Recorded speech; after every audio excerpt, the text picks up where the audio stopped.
Hello, Dana. I think what you did is you made what you labeled as C is really B, what you labeled as B is really A, and what you labeled as A is really C. Let me start with what I think is A, but you labeled as B. Because the reason I think this is A is because you have a shadow going this way, which means your key light is coming from the left here. You chose a subject that's a little bit difficult because there's very little texture to go by.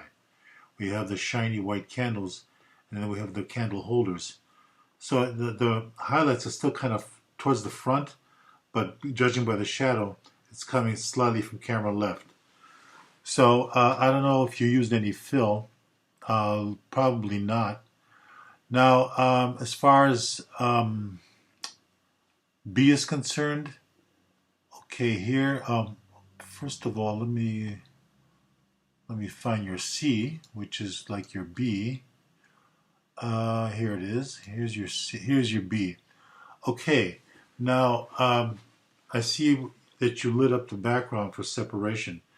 Now the background is lit up on the shadow side, so that the shadow side gets separated. You don't have much of a shadow here, but let me show you what I mean.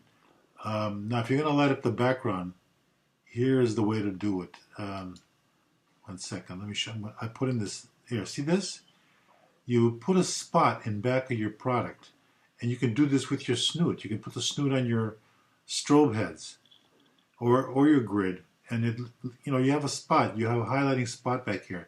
But the purpose of this spot is to separate the shadow side. You see right here. See this shadow side right here of your candle holder? By putting a light on the backdrop, this doesn't blend in with the background right here. So you do have a bit of a shadow here. Okay? So this is what B should have looked like. Here's what you have. This is what you have.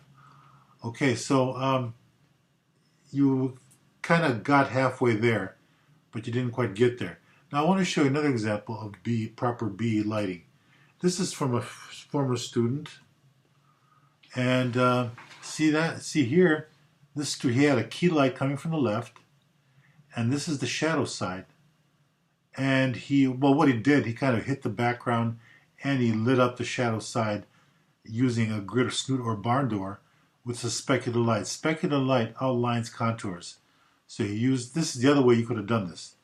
Instead of just throwing it in the background, put it on the shadow side here. So you light up the contour.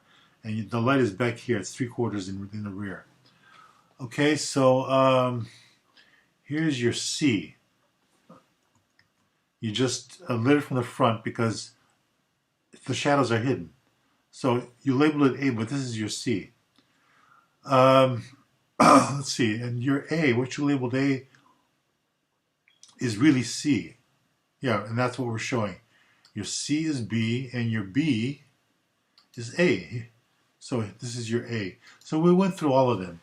You didn't pick the right subject really for this, and so the lighting's a little iffy on your assignment. I hope this was clear to you.